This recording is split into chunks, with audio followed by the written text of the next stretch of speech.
পরিশ্রম তার পারিশ্রমিককে কখনো খালি হাতে ফেরায় না। পৃথিবীর একটা কমন শব্দ, যারা পরিশ্রম করবে সে কখনো ব্যর্থ হবে না, হবে না, হবে না। আপনি পরিশ্রম করতে হবে। আমি একটা এক্সাম্পল দিই। একবার একটা অঞ্চলে তারা চিন্তা করলো একটা মন্দির বানাবে। তো মন্দিরের জন্য কি লাগে? মূর্তি লাগে। তো মূর্তি বানাবে, মূর্তি বানাইতে হলে তো পাথর লাগবে। তারা চিন্তা করলো পাহাড়ে একটা পাথর আছে, সুন্দর সাদা পাথর, সবাই সেখানে বসে এই পাথরটাকে অ্যাপ্রোচ করে দেখি। তারা পাথরের কাছে গেল, পাথর সাহেব আপনাকে আমরা একটু নিতে চাই। বলে যে কি করবা? বলে যে আপনাকে নিয়ে আমরা মূর্তি বানাবো, মন্দিরে রাখবো। রাখার পর সবাই এসে আপনাকে সালাম করবে, স্যালুট করবে, প্রণাম করবে। সে বলছে ভালো কাজ, কিন্তু কি করতে হবে? বলতে আপনাকে নিয়ে প্রথমে 6 মাস আমরা একটু কাটবো, ঘষবো, মাজবো, 10-12 জন মিলে আপনাকে কাটবে, ঘষবে। সে বলছে না না না, এই ব্যথা আমি সহ্য করতে পারবো না। এটা ছাড়া যদি কোনো রেডিমেড বিষয় থাকে, বলছে না আপনাকে এভাবে রাখলে তোকে সম্মান করবে না। বলছে না না, তাহলে এই কঠিন কাজ আমি করতে পারবো, কষ্ট করতে পারবো না। পরবর্তীতে এখানে আরেকটি কালো অবহেলিত পাথর ছিল। পাথর বলে স্যার আমাকে নিয়ে যান। তোমাকে নিব? বলে স্যার আমাকে কাটেন, গছেন, মাজেন, কোনো সমস্যা নেই। তাই পরে কালো পাথরটাকে নিয়ে কেটে ঘষে মেজে মূর্তি বানিয়ে মন্দিরে রাখলো। সবাই এসে সালাম করে, প্রণাম করে, নারিকেলের পানি ঢালে। তখন মন্দির কর্তৃপক্ষ দেখলো বিশাল একটা লাইন নারিকেল নিয়ে দাঁড়িয়ে আছে, ভাঙ্গায় পানিটা ঢালবে। তখন চিন্তা করলো এই যদি পানিটা প্রত্যেকে যদি দেয়ালে নারিকেল ভাঙে তাহলে তো দেয়ালটা ভেঙে যাবে। তখন তারা চিন্তা করলো পাথরে ভাঙলে মনে হয় আমার দেয়ালটা বাঁচবে। তখন তারা ওই সাদা পাথরের কাছে গেল, পাথর সাহেব আপনার একটা কাজ পেয়েছে। ও কি কাজ? বলছে আপনাকে কাটবে না, ঘষবে না, মাজবে না, শুধু এসে মানুষ নারিকেল ভাঙবে। ও ফাইন, এটা তো ভালো কাজ, থেকে তো আমাকে নিয়ে যাও। পরে গিয়ে মন্দিরের মুখে তাকে রাখলো, সবাই এসে নারিকেল ভাঙে আর পানিটা নিয়ে ওই যে কালো পাথর অবহেলিত পাথর তার গায়ে ঢালে। সবাই এসে জুতোর পিতি খুলে গেলে তার পাথর উপর জুতা রাখে, তার পিতি লাগায়। সেগুলো কি রে বেটা, আমি ছিলাম সবচেয়ে সম্মানিত, সবাই আমাকে অ্যাপ্রোচ করতো, সালাম করতো, প্রণাম করতো, আর আজকে আমাকে সবাই আসতে যাতে লাথি মারে, জুতোর পিতি লাগায়, নারিকেল ভাঙে, আর পানিটা ওই যে কালো মূর্তি যার কোনো ভাবসাব ছিল না, যার কোনো সম্মান ছিল না, তার উপর ঢালে, তাকে প্রণাম করে।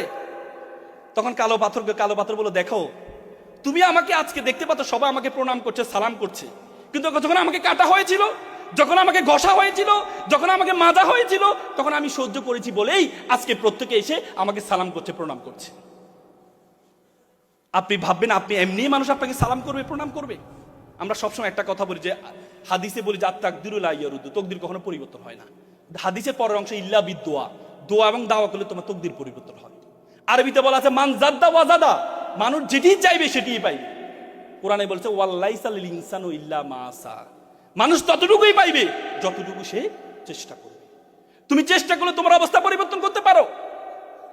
একবার একটা প্লে বয়, ব্যাপক সুন্দর ছেলে, সবসময় মেয়েরা তার পিছনে ঘুরে। তো সে চিন্তা করলো মেয়েরা যদি পিছনে ঘুরে পড়াশোনা করে না, মেয়েদের পিছনে তার সময় শেষ। এখন বিয়ের শাদীর বয়স পার হয়ে যাচ্ছে, তখন চিন্তা করলো বিয়ে শাদী তো করা দরকার। তখন চিন্তা করলো বিয়ে শাদী করলে তো টাকা পয়সা লাগবে, টাকা পয়সা তো আর নেই, বউ চালাবো কিভাবে? তখন একজনের পরামর্শ দিয়ে তুমি এক কাজ করো, তুমি একটা চাকরিজীবী মেয়ে বিয়ে করো, তাহলে তার টাকা দিয়ে তুমি চলতে পারবা। সে হচ্ছে ভালো বুদ্ধি। তখন সে তার বন্ধুকে বলে বন্ধু একটা মেয়ে দেখতে যাবো। বন্ধুরা তো ভাবছে সবসময় তার পিছনে সুন্দরী মেয়ে ঘুরে, বিয়ে করার সময় মনে হয় কোন বিশ্ব সুন্দরীকে সে বিয়ে করবে। গিয়ে দেখে যে মেয়েটা কালো। বন্ধু মেয়ে তো কালো। সে বলে যা বেটা, নদীর জল ঘোলা ভালো, জাতের মেয়ে কালো ভালো। একটু পরে দেখি মেয়েটা টেরা। বন্ধু মেয়ে তো টেরা। যা বেটা, এটা লক্ষ্মী টেরা। মানে তার যতগুলো উইকনেস আছে, তার প্রত্যেকটা উইকনেস ইউনিকনেসে পরিণত হয়েছে শুধুমাত্র তার যোগ্যতার কারণে, শুধুমাত্র তার যোগ্যতার কারণে। এজন্য আপনি আপনার যোগ্যতাটা অর্জন করুন, আপনি আপনার যোগ্যতা অর্জন করুন, দেখবেন প্রত্যেকে এসে আপনাকে স্যালুট করবে, সম্মান করবে। তারপরে যে বর্ণটি আছে সেটা হচ্ছে E for ethics, is a very important. Mahatma Gandhi একটা চমৎকার কথা বলেছেন, দেয়ার আর 7 things উইচ ডেস্ট্রয় আস। 7টি জিনিস আমাদেরকে ধ্বংস করছে, তার মধ্যে একটি হচ্ছে business without character, business without ethics, education without character. আপনার বিজনেস যদি ইথিক্স না থাকে তাহলে এই ব্যবসার কোনো মূল্য থাকবে না, থাকবে না, থাকবে না। আজকে অনেক বড় ব্যবসায়ী আছে কিন্তু তাদের মধ্যে ইথিক্স নেই, মোরালিটি নেই। এই ব্যবসায়, এই বড় ব্যবসায়ী হওয়ার কোনো মূল্য নেই। আপনারা সবাই জুনায়েদ জামশেদের নাম শুনেছে? পাকিস্তানের শিল্পী ছিল জুনায়েদ জামশেদ, রক স্টার বলা হতো তাকে। সে জুনায়েদ জামশেদ যখন, সে কিন্তু ইঞ্জিনিয়ার ছিলেন, জানেন এটা, ইঞ্জিনিয়ার ছিলেন। তিনি চিন্তা করলেন ইসলামের যখন এই আসলো, তখন চিন্তা করলো যে না, আমাকে গান গাওয়া যাবে না, গান ছেড়ে দিয়েছেন। ছেড়ে একটা ফার্ম দিয়েছেন, সিভিল ফার্ম, ইঞ্জিনিয়ারিং ফার্ম, তার বন্ধুকে নিয়ে বলছে বন্ধু একটা ফার্ম দিব। সে একটা ফার্ম দিল। তখন এইটা দেওয়ার আগে তখন সে পাকিস্তানের একজন বিচারপতি ছিলেন এবং শরিয়া বোর্ডের চেয়ারম্যান, তিনি হচ্ছে আল্লামা তাকি ওসমানী, নাম শুনেছেন মনে হয়। আল্লামা তাকি ওসমানীর কাছে গিয়েছেন যে আমি ব্যবসা শুরু করছি, আপনি আমাকে একটু পরামর্শ দেন। তিনি বলছেন তোমার ব্যবসা সফল হবে যদি 3টি জিনিস তুমি মেক শিওর করো। কয়টি জিনিস? 3টি জিনিস। একটি হচ্ছে তুমি কখনো তোমার সহপাঠী যাকে নিয়ে তুমি ব্যবসা শুরু করেছে তার কখনো পরনিন্দা করবা না, তার পিছনে কখনো নিন্দা করবা না। তুমি যদি তার পিছনে নিন্দা করো তাহলে তুমি কখনো বড় হইতে পারবা না। তুমি যদি মনে করো সে কি কাজ করে, সে কোম্পানির চেয়ারম্যান কি কাজ করে, আমি এমডি, আমি সবচেয়ে বেশি কাজ করি, তাহলে তুমি বড় ব্যবসায়ী হতে পারবা না। দ্বিতীয়টি হচ্ছে তুমি নিজের জন্য যেটি পছন্দ করো, তুমি তোমার সহপাঠীর জন্য সেম জিনিস তুমি পছন্দ করবা। নিজের জন্য যেটা পছন্দ করো, তুমি যদি মাম পানি পছন্দ করো, তোমার সহপাঠীর জন্য, তোমার যে কলিগ আছে, তোমার যে পার্টনার আছে, তার জন্য মাম দিয়ে পছন্দ করবা। তৃতীয় পরামর্শ হচ্ছে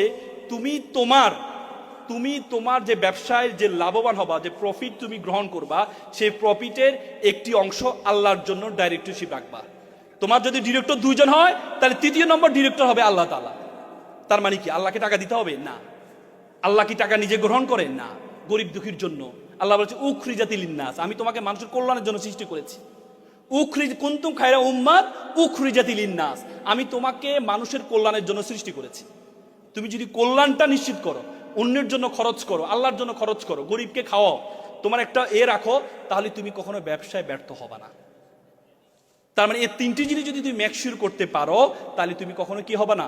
ব্যর্থ হবে না, হবে না, হবে না। আমি আর কথা বাড়াবো না, অনেক কথা বলার ছিল, প্রত্যেকটা বর্ণ নিয়ে কথা বলার ছিল।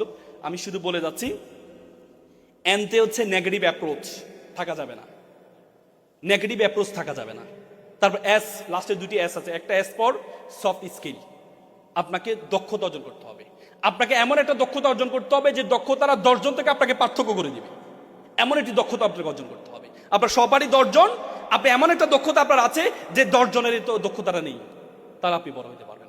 Soft skill, communication skill, speaking skill. বলতে পৃথিবীতে যত স্কিল আছে, speaking is the most final skill all over the skill. যত স্কিল আছে তার চেয়ে সবচেয়ে বড় স্কিল হচ্ছে কি? Speaking skill. নতুন মানুষের সাথে পরিচয় হওয়া। যত বেশি মানুষের সাথে পরিচিত পারবেন, যত বেশি মানুষের সাথে পরিচয় হবেন, সুন্দর কথা অ্যাপ্রোচ জানবেন, আপনি তত বেশি ভালো করতে পারবেন। কম্পিউটার স্কিল, আপনার ইঞ্জিনিয়ার, এটা তো আপনাদের জানাই আছে। আইটি স্কিল, এআই স্কিল, যতই দক্ষতা আছে সফট স্কিলগুলো আপনারা মেক শিওর করবেন। সর্বশেষ যে এসটি আছে সেটা হচ্ছে SWOT analysis. S for strength, W for weakness, O for opportunity, T for threat. এই 4টি অ্যানালাইসিস করবেন যে কোনো কাজ শুরু করার আগে, যে কোনো কাজ শুরু করার আগে। আমি সর্বশেষ হার্ভার্ড ইউনিভার্সিটি একটা গবেষণা হয়েছে, প্রায় 1500 জন নিয়ে তারা একটা গবেষণা করেছে। 1500 জনের মধ্যে 1300 জন তারা জিজ্ঞেস করেছে তুমি কি চাকরি করো টাকার জন্য নাকি ভালো লাগে এই জন্য করো। তার মধ্যে 1300 জন বলেছে আমি টাকার জন্য চাকরি করি, আর 200 জন বলেছে আমার ভালো লাগে এই জন্য কাজ করি।